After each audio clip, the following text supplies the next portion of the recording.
आप सभी का एक बार फिर एक नया वीडियो में स्वागत है। और आज हम लोग बात करेंगे जो हमारा 11th क्लास के हिंदी साहित्य में जो पद है, जो विद्यापति के पद हैं, जिसे हमने पिछले कक्षा में हमने पढ़ा था। और पिछले कक्षा में हमने पहला पद पढ़ा था और जिसमें कि नायिका के श्रृंगार का वर्णन किया गया था, जिसमें राधा और कृष्ण के माध्यम से श्रृंगार के पदों को हमने पढ़ा था। और इस में यदि हम बात करें तो जो पहला पद था उसमें प्रेमी प्रेमिका का विरह, जो वियोग पक्ष है, श्रृंगार का वियोग पक्ष का वर्णन हमें देखने को मिला था। तो अभी जो हम लोग पढ़ेंगे दूसरा पद, जो कि यहाँ पर देखिए पद संख्या 2, इसमें बसंत ऋतु का वर्णन करते हुए और इसमें जो श्रृंगार है उनकी अभिव्यंजना हुई है। मतलब इसमें विभिन्न उपमानों के द्वारा रूप सौंदर्य का वर्णन किया गया है। और साथ ही साथ जो जिनके आश्रय में थे विद्यापति, जैसा कि आप सभी जानते ही होंगे, शिव सिंह और लखीमा देवी के आश्रय में थे, उनके दरबार में थे, उनके दरबार में उनके दरबारी कवि थे, तो उनका भी वर्णन किया गया है। तो इस दूसरे पद को हम लोग पढ़ें इससे पहले इसका जो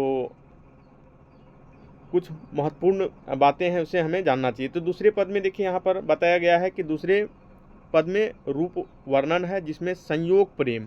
तो पहला हमने पढ़ा था वियोग प्रेम का और इसमें हम लोग पढ़ेंगे संयोग प्रेम में के बारे में। तो श्रृंगार का जो संयोग और वियोग होता है, पिछले कक्षा में हमने बताया था कि वियोग पक्ष वो पक्ष है जिसमें नायक नायिका जो यूँ कहें कि प्रेमी और प्रेमिका का विरह वेदना का वर्णन होता है, बिछड़ने का वर्णन होता है, तो वह वियोग पक्ष है। और संयोग पक्ष में जो नायक और नायिका है वह एक दूसरे से मिलते हैं और इसे हम लोग कहते हैं संयोग प्रेम। तो इसमें बसंत के सरस वातावरण में रूप सौंदर्य की छटा प्रेमी को तृप्त चित्त में कुछ ऐसा अनुभव होता है, उसे लगता है कि यह रूप सौंदर्य अद्वितीय और अनुपम है। मतलब जो प्रेमी और प्रेमिका है, प्रेमी है, उसे जो बसंत का मौसम है बहुत ही सुहाना लगता है, बहुत ही मनमोहक लगता है।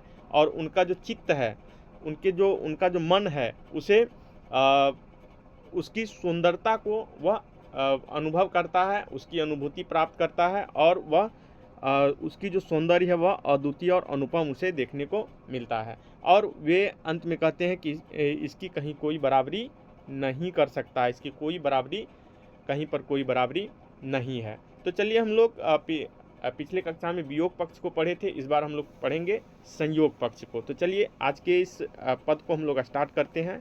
तो आप सभी हमारे साथ बने रहिएगा, चूँकि 11th और 12th स्पेशली हिंदी साहित्य के लिए इम्पोर्टेंट वीडियो आप सबके लिए आता रहेगा। तो चलिए आज की इस वीडियो को हम लोग स्टार्ट करते हैं। और सबसे पहला जो पद है, आप जो पंक्ति है उसमें देखिए, सरस बसंत सब समय भय पाओल, दक्षिण पवन बहु धीरे, सपनहु रूप वचन एक भाखिए, मुख सवो दूरी करू चीरे। चीरे मने मतलब है, चीर मने होता है वस्त्र, ठीक है, चीर मने वस्त्र। तोहर बदन सन चान, चान मने चंद्रमा, होइथी नहीं जइयो जतन बिहि देला, जतन मने यत्न प्रयास। कई बेरी काटी बनावल नव के, नव मने नया, काटी मने काट कर, बेरी मने बारंबार, कई बार, कई मने कई। तवो तुलित नहीं भेला, तुलित मने तुलना, भेला मतलब होना। लोचन तूल कमल नहीं भय सक, जे जग के नहीं जाने। लोचन मने नेत्र, तूल मने तुलना, कमल मने कमल। से फेरी जायल नुकायल जल भय, पंकज निज अपमाने, पंकज मने कमल, पंख जोड़ ज मने कीचड़ में जन्म लेने वाला, अर्थात यहाँ पर कमल की बात की गई है। से फेरी जाय नुकायल, नुकायल मने छिप जाना, जो मैथिली भाषा है उस भाषा में ये लिखा गया है। निज अपमाने, अपमान माने अपमान, निज माने निजी, स्वयं का अपमान। भय भनई विद्यापति सुनु बर जोबती, जोबती माने युवती।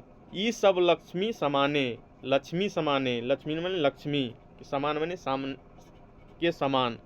राजा शिव सिंह, तो यहाँ पर देखिए जो आश्रयदाता थे उनका यहाँ पर जिक्र किया गया। रूप नारायण लखिमा देई रमाने, देई मतलब देवी। तो यहाँ पर जो बसंत का जो वर्णन किया गया है, सरस बसंत सब समय भय पायोल, दक्षिण पवन बहु धीरे, दक्षिण माने दक्षिण दिशा से पवन जो है, हवा जो है धीरे धीरे बह रही है। और बसंत का जो समय है, बसंत का जो समय है वह सरस है, बहुत ही सुहावना समय है।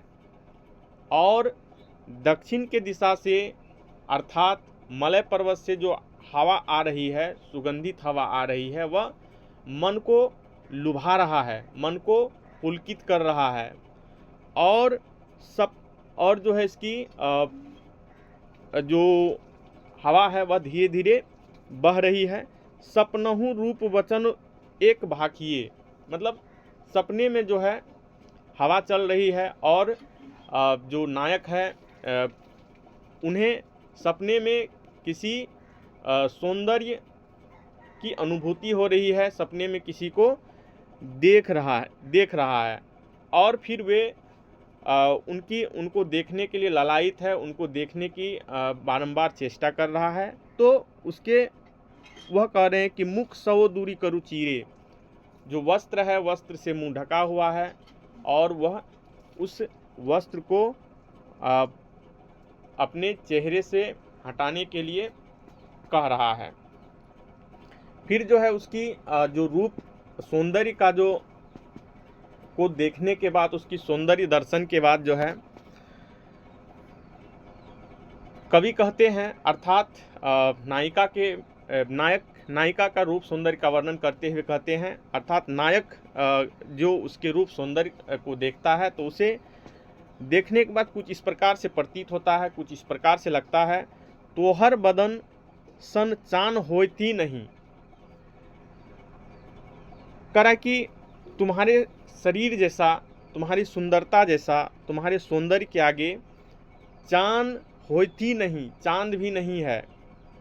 जइयो जतन भी देला, जितना भी यत्न प्रयास करके उसे विधाता यत्नपूर्वक गढ़ा होगा, फिर भी जो है तुम्हारे रूप सौंदर्य के आगे वह क्या है, फीका है।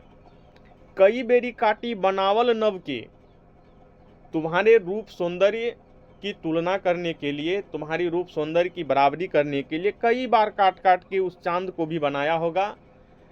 तैयो तुलित नहीं भेला, फिर भी जो है उसकी तुलना तुम्हारे सुंदरता से नहीं हो सकता है, तुम्हारे सौंदर्य के आगे वह फीका है।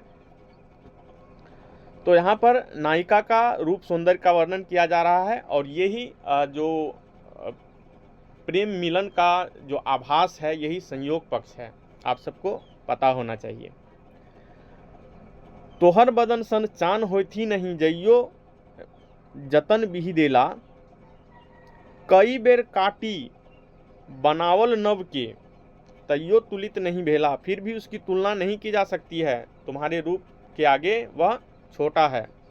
लोचन तूल कमल नहीं भय सक, लोचन माने नेत्र, और नायिका का जो नेत्र है, उनकी जो आंखें हैं, तूल कमल नहीं भय सक, उसकी तुलना यदि हम कमल से करें तो से जग के नहीं जाने, यदि उसकी तुलना हम, नेत्र की तुलना हम उस कमल से करें या उसकी उपमान से करें तो भी वह तुलित नहीं हो सकता है, तुलना नहीं की जा सकता है।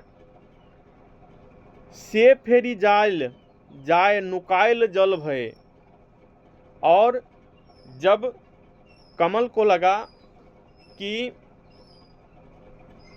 उसका अपमान हो रहा है, से फेरी जायल नुकायल जल पंकज निज अपमाने, और जब उस नायिका की सुंदरता का तुलना कमल से किया गया और कमल का जो अपमान हुआ, वह कमल जो है वह भी उसकी नेत्र के आगे फीका पड़ने लगा, तो वह जाकर के इस अपमान से जाकर के कवि कहते हैं कि पंकज निज अपमाने से फेरी जायल नुकायल जल भय, जल में पानी में छिप गया इसी लोक लज्जा से, इसी शर्म से।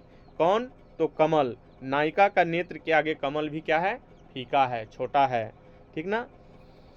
उसके बाद भनई विद्यापति सुनु बर जोबती, अंत में फिर विद्यापति कवि कहते हैं कि हे बुद्धिमती युवती, तुम्हें जो यह रूप राशि प्राप्त हुआ है, भनई विद्यापति सुनु बर जोबती, ये सब लक्ष्मी समाने, ये सब क्या है?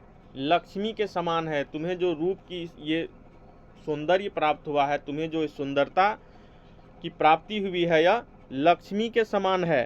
राजा शिव सिंह रूप नारायण, और अंत में फिर जो है अपने महाराज शिव सिंह को रूप नारायण बताते हुए, अर्थात साक्षात सौंदर्य के स्वामी बताते हुए वे कहते हैं कि जो शिव सिंह है वह रूप नारायण है, अर्थात सौंदर्य के स्वामी है, जो अपनी रानी लखीमा देवी, लखीमा देवी मतलब जो लखीमा देवी उनका नाम था, रानी लखीमा देवी के साथ रमन करते हैं। और ठीक उसी प्रकार से हे बुद्धिमती युवती, तुम्हारा रूप सौंदर्य भी महाराजा के उपभोग के लिए है। अर्थात यहाँ पर हम इनडायरेक्टली ये कह सकते हैं कि यहाँ पर जो सुंदरता का वर्णन किया गया है, यह लखीमा देवी अर्थात रानी का हम लोग मान सकते हैं कि यह जो सौंदर्य का वर्णन किया गया, यह लखीमा देवी का वर्णन किया गया है। तो यहाँ पर आपने देखा कि किस तरह से विभिन्न उपमानों के द्वारा जो उपमा अलंकार है उसका प्रयोग किया गया है।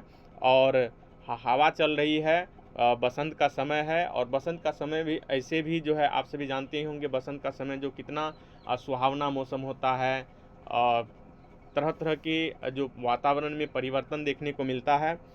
और यहाँ पर जो नायिका है, नायिका का वर्णन किया गया है, और ये क्या है? संयोग पक्ष है, जिसमें कि विभिन्न उपमानों को लिया गया है, जिसमें नायिका की सुंदरता की तुलना चांद से किया गया है, और फिर उसकी नेत्र की तुलना किया गया है कमल से, और फिर अंत में बताए हैं कि जो रूप नारायण है वह शिव सिंह है और लखीमा देवी के साथ रमन करते हैं, ठीक है, उसके साथ रहते हैं। तो इस प्रकार से जो हमारा दूसरा पद है, यह पद भी आप सबने देखा, और इसका प्रश्न उत्तर बहुत जल्द ही आप सबके लिए आएगा। और तब तक हमारे साथ बने रहिए, और इसी तरह से हम लोग लगातार इसको कवर अप कर लेंगे, और एग्ज़ाम फाइनल एग्ज़ाम होने से पहले हमारा सारा चीज़ अपडेट हो जाएगा, ठीक ना।